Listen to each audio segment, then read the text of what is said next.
difficult video to make. What a start to 2022. Not ideal, but we have to talk about it. Let's get started.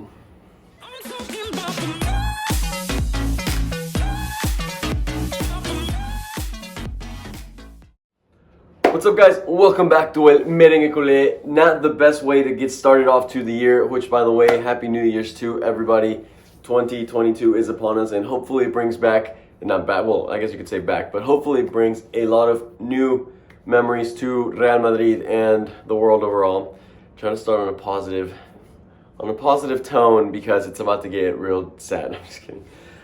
This game this morning was obviously a very early one for me. It was 7 in the morning. So that's why the style of video is a little bit different. I really did not have the energy to get up at 7 and start recording when I was just completely tired. So I was like, okay, I'll just record the video at the end of the game. And unfortunately, we're here after a 1-0 defeat of Real Madrid at Getafe Stadium in Madrid. A game that was very uninspiring to the start of the year and really goes to highlight the importance of a player like Vinicius Jr. to us. There were so many parts of this game where, while we had control of the game, because I mean our midfield, our team is very good. The midfield especially, is so dominant, so it's not hard for Madrid to have control of the game. It's so difficult for us to create good goal-scoring opportunities, and it really reminded me of the games that we were having in the previous seasons where we would once control the game, but you just had no player that really brings that difference-making capabilities. Benzema has been in my opinion, relatively poor run of form, aside from that Atletico Bilbao game that we had right before we ended 2021.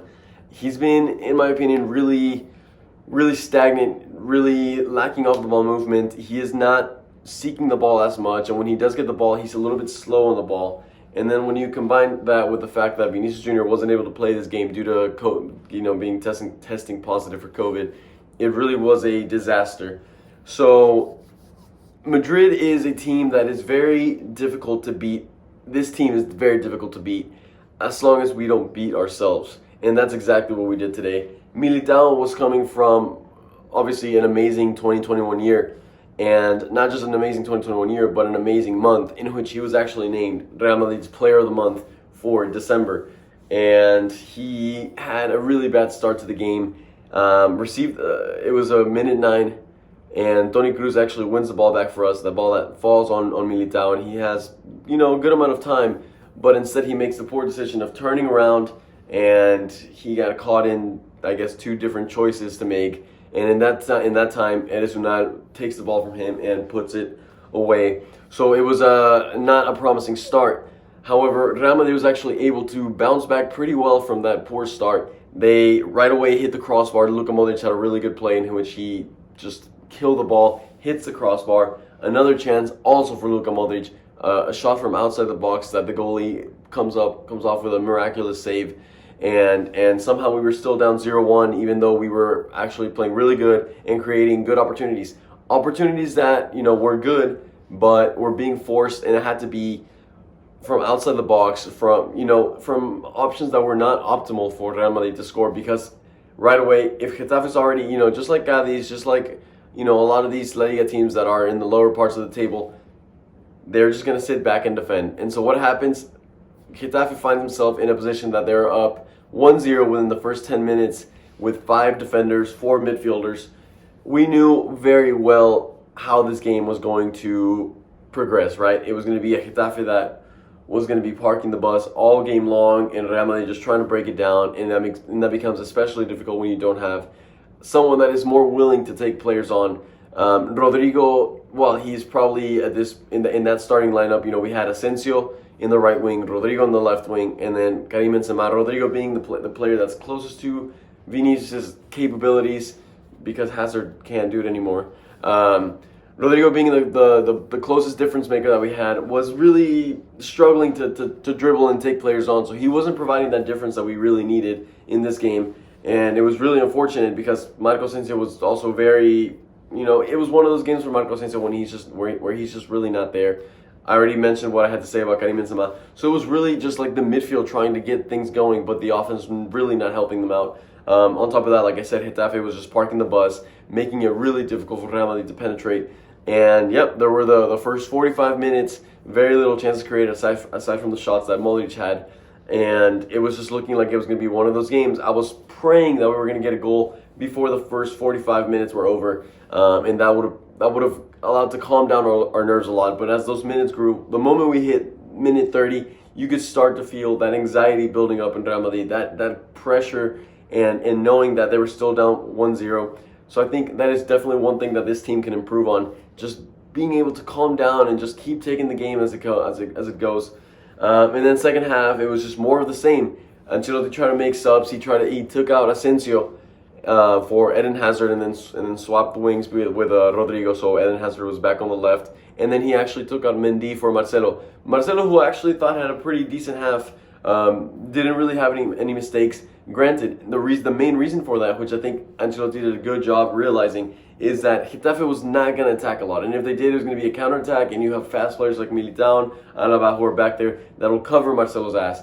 But at the same time, Marcelo is a very technical player, and he knew that Real Madrid was going to be attacking a lot and in very close spaces. And sure enough, Marcelo brought a lot of good aspects to our gameplay by being up there. Aspects that Mendy, in my opinion, could not have brought. Mendy is more of that, he'll do those long runs. He has a lot of power, but is not the best in those close situations. He's a little bit, can be a little bit awkward on the ball. So I think that was a good choice by Ancelotti. Unfortunately, it didn't really help out.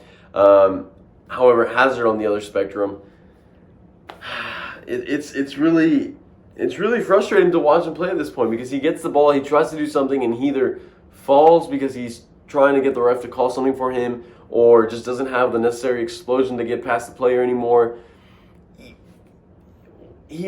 It's so sad to see a player that was so good just be so average now. It's not necessarily that he's bad. It's not necessarily that he loses a lot of balls. You see him, he gets the ball, he gets a pass off, but he's just not a difference maker, and that's not the type of player that Real Madrid needs to be paying that much money for. So, really, really frustrating to see. By the end of the game, we ended up with essentially the whole box was just packed with players. The center of the field was packed with players. We had really no width, and then Hazard, is a player that really likes to drift in, and then we had Rodrigo for a while, who was good on the wing, but then we took him out, put Isco in, and we also took out Toni Kroos and put Peter Federico in. So it all became just very, very, very congested in the middle, looking for crosses. Mariano was even in at some point. No clarity to what we wanted to do, and I know a big part of that is just Getafe just parking the bus, so it really doesn't give you much space to create things.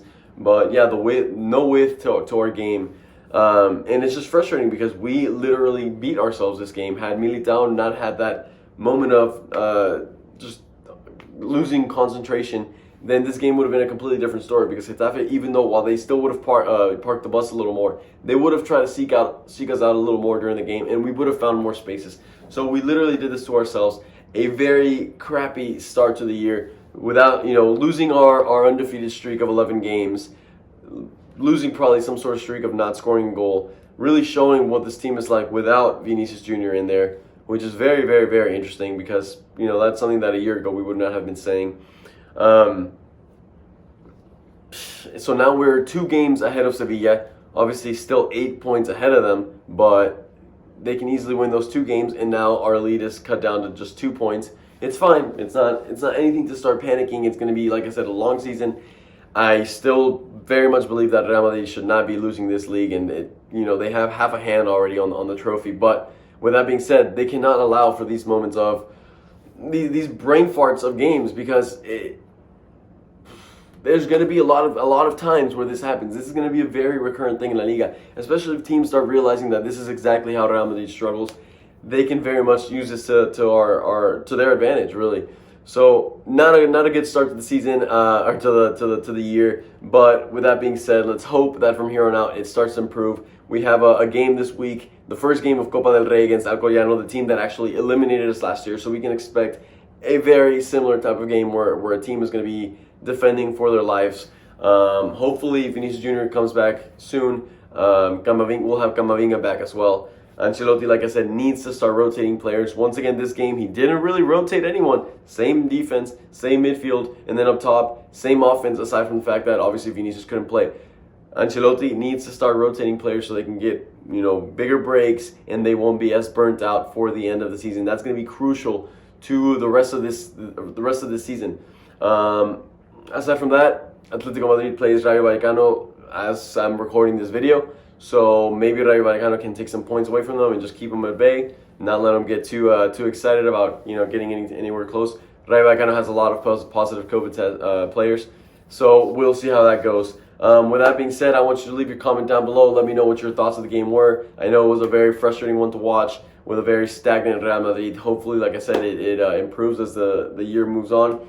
With that being said, make sure you hit the like button, subscribe. Go watch our podcast that Ricky and I recorded. It is over an hour long, so a lot of content for you. We talk about Haaland, we talk about Mbappe, about the Ferran Torres signing for Barcelona, Ousmane Dembele is going to leave, and then our predictions for the Final Four in the La Liga season for this year. So with that being said, make sure you hit the subscribe button, like the video, and I'll see you later. And as always, Ala Madrid.